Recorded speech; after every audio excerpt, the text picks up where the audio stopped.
Eu quero mandar o meu abraço para Marcos Júnior, meu grande amiguinho Marcos Júnior. Que Deus abençoe sua vida, querido. Minha irmã Iracia, minha mãe, Dona Maria da Glória, Rose, lá no Paraná, Rose Kiesk. Que Deus abençoe, Rose, saudades de vocês todos aí. Dá um abraço para a irmã Vilma, por mim, irmão Adão. Que Deus esteja abençoando essas vidas tão maravilhosas aí, que eu aprendi a amar. Que Deus abençoe vocês, no nome de Jesus. Eu quero compartilhar com você, querido ouvinte, meu amado, minha amada ouvinte, a palavra de Deus. E o alimento de hoje está lá no Salmo 116, versículo 12. Salmo 116, versículo 12. Se você tiver em mãos a sua Bíblia, por favor, abra. De repente você tem o seu aplicativo no seu aparelho celular, no tablet. Ou então, se você não tiver esses recursos, esteja diante do Senhor, atento, que nós estaremos lendo no nome de Jesus. Que diz assim, Salmo 116, versículo 12: que darei eu ao Senhor por todos os benefícios que me tem feito? Uma pergunta particular, pergunta de alguém que se mostra preocupado em retribuir a quem tanto fez e faz por ele, né? Conforme o próprio salmista narra desde o início deste capítulo 116. Esse sentimento, querido, de gratidão, ele brota dentro de nós, que nos deixa sem palavras quando somos honestos conosco mesmo, a ponto de reconhecermos que o Senhor, nosso Deus, tanto faz por nós, que por mais que possamos retribuir, jamais conseguiremos pagar. Por mais que você consiga tentar retribuir a Deus por tudo que Ele fez, está fazendo por você, não há como nós chegarmos à altura daquilo que nós recebemos do nosso Deus, quando nós somos honestos conosco mesmo, a ponto de reconhecer tudo isso. Isso incomodou o salmista de tal maneira que ele começou a se perguntar: que darei eu ao Senhor pelos benefícios que Ele tem me feito?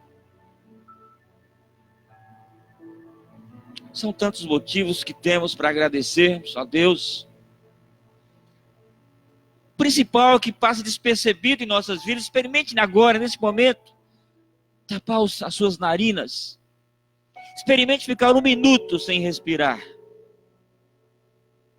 Experimente colocar algo nas suas narinas e ficar sem respiração durante 1 minuto. Que você vai imaginar que coisa maravilhosa que Deus dá sobre mim, que Deus derrama sobre mim todos os segundos da minha vida, quando eu durmo, quando eu acordo, quando eu ando, quando choro, quando eu me alegro. O respirar, o ar que eu respiro. Isso é a maior evidência, querido, que eu tenho todos os motivos para agradecer a Deus. Se eu negar o ar que eu respiro, dizer que eu não preciso de Deus, então eu começo a não usar esse ar que Ele me dá para que eu respire. Tape as suas narinas, se você acha que não precisa das bênçãos de Deus na sua vida. Talvez o nosso dinheiro, de repente, quem sabe eu posso dar o meu dinheiro para Deus, mas Ele é o dono do ouro e da prata.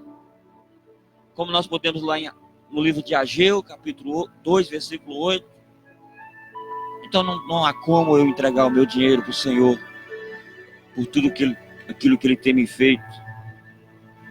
Quem sabe a minha vida de santidade eu posso entregar para o Senhor, mas a nossa natureza é pecaminosa. Jamais poderemos chegar no auge da santidade. A palavra mesma, ela diz que não há homem que não peque. Eclesiastes 7, versículo 20. Não há ninguém que fique sem pecar, então eu não posso oferecer uma vida de santidade. Porque hora ou outra ela vai vacilar, vai tropeçar. E os nossos melhores atos de justiça, mas a própria palavra diz que são trapos de imundícia. Em Isaías 64, versículo 6. São trapos de injustiças, os meus melhores atos de justiça são trapos de imundícia. Talvez a prática de boas obras. Mas a palavra diz que nós somos criados em Cristo Jesus para as suas boas obras. E Deus prepara essas boas obras para que nós andemos nela. Então é Deus que prepara essas boas obras. Eu não posso oferecer aquilo que já é dele. Mas o próprio salmista responde, queridos, quando ele se pergunta o que eu darei ao Senhor, ele fala assim, de repente, eu darei o cálice da salvação. E para nós, o que seria o cálice da salvação? Nós que já recebemos a primeira vinda do nosso Senhor Jesus Cristo. Quando o salmista diz, eu tomarei o cálice da salvação. Se você for ler no início do capítulo 16, o salmista ele fala de livramento que Deus o deu. De repente, pessoas que o traiu, os seus melhores amigos que deixaram ele decepcionado. E o coração dele, do salmista, se enche de gratidão, que até o incomoda, mas ele mesmo tem a resposta: tomarei o cálice da salvação. E a nossa resposta, querido, baseada nesse cálice da salvação, talvez de uma maneira diferente do salmista, para hoje somos igrejas do Senhor. E para nós tomar o cálice, soa em forma de renúncia a nós mesmos. É renunciar a nós mesmos. É levarmos o evangelho a toda criatura, como ele nos deu essa incumbência. E para que isso aconteça, querido, é preciso que haja renúncia na minha própria vida. É preciso esquecer, querido, de si mesmo e vencer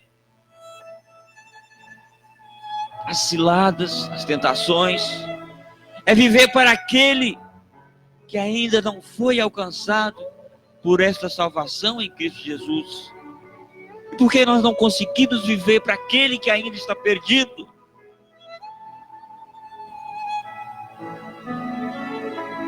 Jesus oferece o cálice aos seus discípulos antes de ser traído. Lembra disso? Aquela santa ceia, quando ele parte o pão, ele ergue o cálice de vinho, quando ele simbolizava o seu sangue que seria derramado em favor dos pecados. Mateus 26. E diz que o seu sangue seria derramado para o perdão dos pecados. Se você quer dar algo ao Senhor pelos benefícios que ele tem feito, querido, comece a andar na direção do reino dos céus.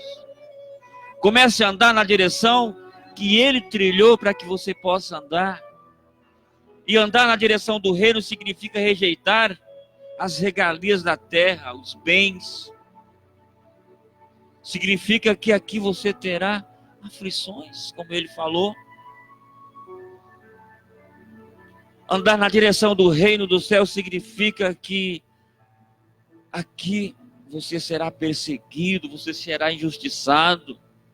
Significa que você reconhece que Deus é soberano e que não recebem ordens, como tem falado, tem pregado por aí nos púlpitos espalhados pelo mundo afora, que você tem que dar ordem para Deus.